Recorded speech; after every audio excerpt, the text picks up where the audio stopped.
Alrighty, so it's that time again where we cast our eyes to the gaming horizon and take a look at what's creeping up on us for October releases this year. Which you'd expect there might be a ton of horror games coming out, but honestly there's not that many. Although there are some AAA heavy hitters and more than a few nostalgic throwbacks coming our way next month. So while September was way more packed with spooky titles leading into Halloween season, I will say October is at least kicking off with a game that's spooky in name at least, and that would be Ghost of Yotei, releasing on October 2nd for PlayStation 5.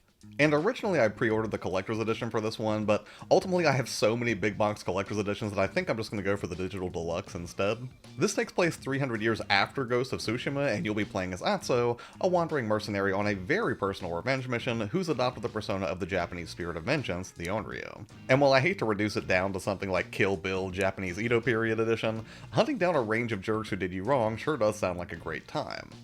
And considering Sucker Punch's track record and the wonderful time I had with Ghost of Tsushima, I'm sure this is going to be just as polished. But beyond the raw action or stealth takedowns if you go the more ninja-esque route, I think the thing that excites me most about this game is the dynamic weather effects.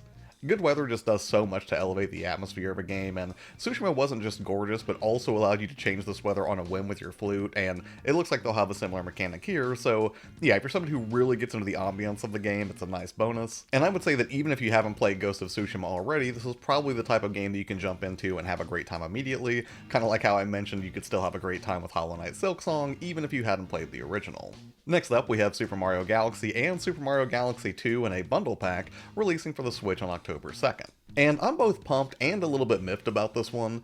I'm pumped because I'm sure this will be the definitive way to enjoy these games, and Nintendo have already stated that on Switch 2 it will have 4K resolution, improved visuals and textures, and quality of life improvements. And that's all good, but I'm also one of the people who bought not one, but two copies of Super Mario 3D All-Stars a couple of years back, so I kind of feel like I'm buying a redundant copy of Super Mario Galaxy here, but that's a pretty minor gripe.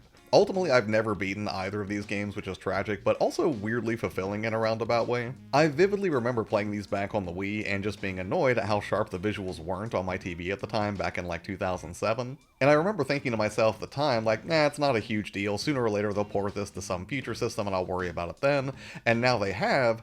I just didn't think I would be waiting almost 2 decades for the privilege. But hey, better late than never, right? And a lot of people hold these to be their favorite of the 3D Marios, and I get it. Even back then I could tell I was playing something special in the Mario mythos. I just wanted to see it in crystal clarity, and now I can. Although admittedly, I will not be playing this game while spooky season is in full swing. Rather, I'm going to hold out until Christmas on this one because that is my absolute favorite time of the year to play Mario games. Next up, speaking of cutesy 3D platformers getting re-releases, we have Yooka-Replaylee, a remaster slash remake slash remixed version of the 2017 original, coming to PS5, Xbox, PC, and Switch 2 on October 9th. And I actually mentioned this on a list of cozy Steam Deck games to play for winter last year, and I really enjoyed the brief amount of time that I got to play it. But in light of this now being the definitive version of the game, I'll probably have to grab this one eventually. Hilariously, they called it their love letter to 3D platforming, and based on what I've seen in the original, I've no doubt this will continue the playfully whimsical nature and just way updated graphics. Quick side note on that though, it does look like the Switch 2 version may be capped at 30 FPS, so if I do take the leap on this, it'll probably be on PC or PS5. In addition to overhauled visuals, they've made some quality of life enhancements as well, along with new characters, collectibles, and challenges. So if you're a fan, this is probably already on your radar, but if you've always just been curious but held off this long, this might be the best time to go ahead and jump into Yooka-Laylee and see what it's all about. Next up, stepping away from adorable platforming into the FPS genre, we have what will almost certainly be a top seller in October, Battlefield 6, dropping on the 10th for PS5, Xbox, and PC. And I actually already played this a little bit during one of the beta weekends this past month, and I gotta say I had an absolute blast with it, and I'm definitely looking forward to this release. And I have a buddy who is just super into Call of Duty, and every year like clockwork we make a huge ordeal out of these types of releases when they happen in October and November, and this might be the first time that he's been more excited for a Battlefield title over Call of Duty. And I can see why some people are sharing that excitement for this particular release over COD as a somewhat more grounded experience. Not that I don't love seeing Jay and Silent Bob in a video game, but yeah, I get it. And I think aside from the fact that it's just fundamentally really well designed and easy to jump into, I really enjoy the vehicular combat and that raw sense of scale in these huge battlefields. Plus, those destructible environments go a long way towards amping up the chaos, and I'm also pretty pumped to check out the campaign as well, which looks pretty good from the trailer. And considering I haven't beaten a Battlefield campaign since Battlefield 4, I'm definitely overdue. Next up, we've got some more brutal ninja action with Ninja Gaiden 4 releasing for PS5, Xbox, and PC on October 21st. And Ninja Gaiden 4 represents the 7th mainline entry in the Ninja Gaiden series, and a direct sequel to 2012's Ninja Gaiden 3. Sadly, I've only beaten Ninja Gaiden Black and Ninja Gaiden 2 back in the day, but I'd really like to give the series another go. Especially because I'm not an expert despite enjoying it here and there, and in researching this entry for the video, I found out that the 3D Ninja Gaidens are actually standalone prequels to the NES series. Kind of a the more you know situation for me. Predictably, it looks fast, fluid, and gorgeous, with increasingly difficult enemy AI to deal with as you continue the journey. Also, they did include a hero mode difficulty which enables auto dodge and auto guard for players who just want to take in the story. And I love when games have baby mode as much as I love games that refuse to offer one. One's sort of principled, while the other makes story beats way more accessible to a wider audience without alienating potential fans. And while there's a good chance I'll still be working through Ghost of Yotei when this comes out, I'm definitely going to keep this one on my radar. Next up, we have the sequel to a horror game that I'm very much looking forward to now that I've had my fill of Chronos and Silent Hill F over the past couple of weeks, and that would be Tormented Souls 2, dropping on October 23rd for the PS5, Xbox, and PC.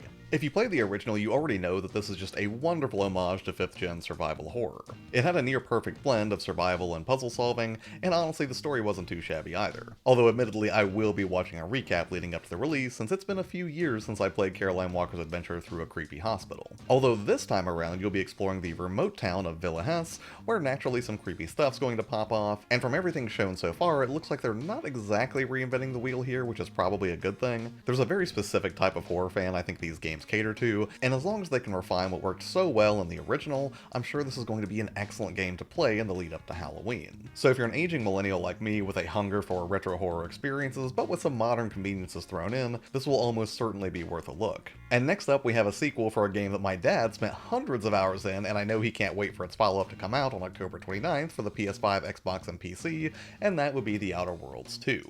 And I've played a little bit of the original Outer Worlds, but sadly it just never really stuck with me, which is a shame because I really did like the humor in it, but something else that was kind of working against me at the time was that I was playing it on the Switch, where performance was pretty horrendous. But that's at least partially on me, and if I remember correctly, I think it did perform a little bit better on the Steam Deck. This time around, I think what struck me the most is that it just looks so much more polished as a true next-gen, or well actually I guess current-gen release. And while I'll probably hop in for a few to at least check it out when it hits Game Pass, I'm probably going to be too tied up with other games to really give it my undivided attention. Still, I really appreciate what the game has to offer, and if you're a Fallout fan, this is almost certainly already on your radar. Or if you're like me and the original didn't quite resonate with you, or you also had some performance issues depending on the platform you were on, maybe this will be a redemptive arc for The Outer Worlds. Moving on from sci-fi to high fantasy, we've got Dragon Quest 1 and 2 HD 2D Remake, releasing the next day on October 30th for PS5, Xbox, Switch 2, Switch, and PC. And aside from the updated graphics in this collection, there are also story improvements, mechanical refinements like letting you battle against multiple enemies instead of a 1v1 in the case of the original, and I have to be honest, this is going to be a must-buy for me. Not because I'm a huge Dragon Quest fan. In truth, I've only ever beaten Dragon Quest Builders 2 and maybe put 15 hours into Dragon Quest 11. But I want this game because I've always wanted to try to be a huge Dragon Quest fan. And between this and Dragon Quest 3 HD Remake, I feel like I'm getting an entirely new shot to experience an iconic series from the beginning, albeit in a more approachable way that looks absolutely stunning. And I'll probably dive into this one after Halloween is over, since I'm guessing it'll take a little bit more of an investment than the original version. But yeah, I'm a sucker for updating retro classics for a new generation of players, and I'm hoping this delivers exactly what all of the actual Dragon Quest fans are hoping for. And why not keep that revival of retro classics alive with this next entry, Mortal Kombat Legacy Collection, coming to PC, PS5, Xbox, and Switch also on October 30th. And this collection is totally ridiculous, bringing just about every retro Mortal Kombat that you can imagine into the modern era. And it looks to cover just about everything from the original Mortal Kombat up through Deadly Alliance. So you've got Mortal Kombat 1, 2, 3, 3 Ultimate, 4, the Trilogy, Advance, Tournament Edition, and even MK Mythology Sub-Zero and Special Forces. And given how comprehensive this is, it's almost a must-buy on that merit alone. But more than just repackaging a selection of classic games from the MK mythos, this collection promises a range of bonus materials and quality of life enhancements, like the ability to easily unlock secrets from the menu without having to jump through all the hoops that you used to. And it also features rollback netcode for online play.